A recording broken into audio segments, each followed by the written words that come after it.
this is news coming in just the last little while of a letter having been written by the CEO of Prasar Bharati saying that the shadow of the government is involved in the operations of DD News. These are pretty serious allegations. How do you respond? Vishnu, I think the INB minister has more than clarified the issue. Mr. Sarkar seems to have become wiser in hindsight. Having worked with the minister for close to 3.5 years, he did not utter a single word. How come he sees the same minister in different light is a question that I think everybody, including Mr. Sarkar, needs to answer. And Mr. Manish Tiwari has clarified that Prasar Bharati, as we all know, is a creature of an act of parliament. Government has an arm's length relationship, and the minister having said that there was no interference of any kind, so any editing, if any, is at the level of Mr. Sarkar, I think CEOs should own up the technical editing or otherwise that they have done instead of trying to pass the buck. Nalin Kohli joins me at this stage. Nalin, how do you react to this latest piece of news coming in at this stage of the CEO of Prasar Bharati actually writing to the board of Prasar Bharati saying that the shadow of the government, essentially implying Manish Tiwari, was affecting the operations of DD News and its independence? How do you respond to this? Well, there's very little to respond to it because the truth is out. I don't know whether we can even call it the shadow of the government. It is the government that is probably trying to throttle absolutely anything and everything that the government perceives that it may go against it, even if it's the truth. And there's a long history to it. Let's start with the current issue. Modi ji's interview was undertaken. Important parts of it, for no explicable reason, were edited out of it. Controversies were created on those edited out portions. When the entire interview was shown on different channels, well, obviously the Congress party for the first, and now Prasar Bharati had to come out with an explanation.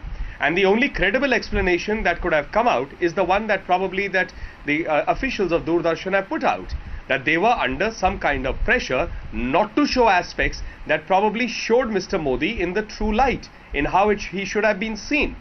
We have to look at it from another perspective, Vishnu. In this period, the last few months, and particularly in the last few interviews, there are many aspects of Mr. Modi that are becoming clear to the viewers and to the people at large. Aspects that the Congress party is very uncomfortable with because they've always tried to paint Mr. Modi in a particular framework which suits their political interests. What is coming out specifically about Mr. Modi which you feel that the Congress is trying to hide? I ask you that because I want to get Randeep Surjewala to respond very briefly. Go ahead.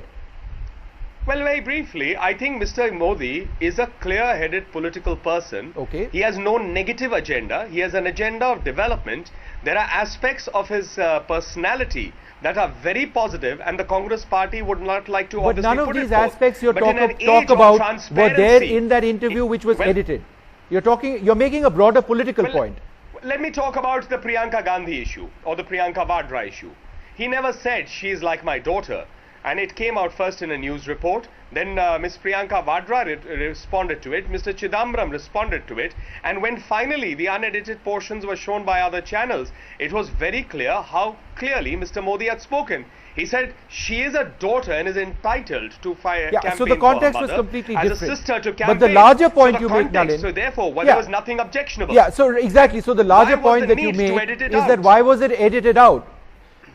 And Mr. Surjewala, why didn't you respond to that? Wasn't it, would you agree, irrespective of who was responsible or not responsible, that it was a mistake for this to have been edited in the manner that it was? Vishnu, that is a question that Mr. Sarkar needs to answer. And Mr. Sarkar and Prasar Bharati also needs to answer. Why is it that only Mr. Modi was interviewed? Why was no interview done of Mrs. Sonia Gandhi to give equivalent space to the rival political party, which is the ruling party? Why was no space given to Shri Rahul Gandhi for an identical interview? But these are questions that Mr. Sarkar refuses to answer, and Prasar Bharati. I think these are questions that should be put to them and they must answer. Why was the interview edited? Why was the interview of the principal ruling party not taken? Why was Congress President and Congress Vice President not similarly interviewed? Why was only Mr. Modi's interview played? The manner in which it was played, the portions that were shown and not shown. I think these are questions that CEO of Prasar Bharati needs to answer. No, but I Mr. also want to make a short point. I know Yes. Nalin has not answered that, and you put it to him specifically. I find a lot of absurdities, if I may very respectfully and humbly say, in Mr. Modi's consistent projection to get mileage of editing or non-editing of this interview. First, a story was planted that, oh, he called Srimati Priyanka Gandhi Vadera a daughter. Then he says, no, he never called her a daughter. A 62-year-old But person, he never did call her a three-time daughter. chief minister, If this was Priyanka aired Gandhi unedited, Vadera is, then that controversy Priyanka wouldn't have Gandhi taken Vadera place. is so much younger to her. No, Sorry, but- Vishnu, I but- couldn't May I hear just that. answer? Mr. Surjewala, I'm just making the point that the disinformation that happened about how he apparently referred to Priyanka Gandhi Vadra as his daughter, when in fact he never did, would never have happened if this was aired unedited. So the question is, wasn't this a mistake? And you talk about Jawahar I totally Sarkar, agree. It's but a in fact the question. Prasar Bharati Yeah. chairman is actually quite independent of DD News, or should be, because I'd like DD to speak. News is supposed to be independent. That's supposed to be the structure. I totally, So why blame Mr. I Sarkar? totally agree, Som. No, I totally agree. I'm saying that this is a question that Prasar Bharati or DD has to answer, and not the Indian National Congress. And I put two more questions. Why was Mrs. Sonia Gandhi not equally interviewed in the same fashion? Would she is agree to an president of the interview? Indian National Would Congress, she the agree to ruling an party. interview? May I just answer this? Nalin, Why would half she a not? second. Why would she not? She Why would was be- Congress Vice President not similarly interviewed by DD? Well, But those- these are questions okay. that I leave for your viewers to judge. But I'm on a larger issue.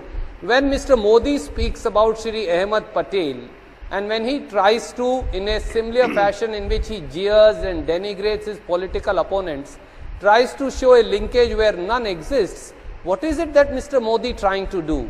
Do we expect such a level of immaturity from a person who's a three-time chief minister, who's Okay. claiming to be a prime ministerial aspirant? You cannot malign reputations like this. Okay, fair Mr. enough. Ahmed Patel Fair has enough. clearly said, I refuse to be Mr. Modi's friend.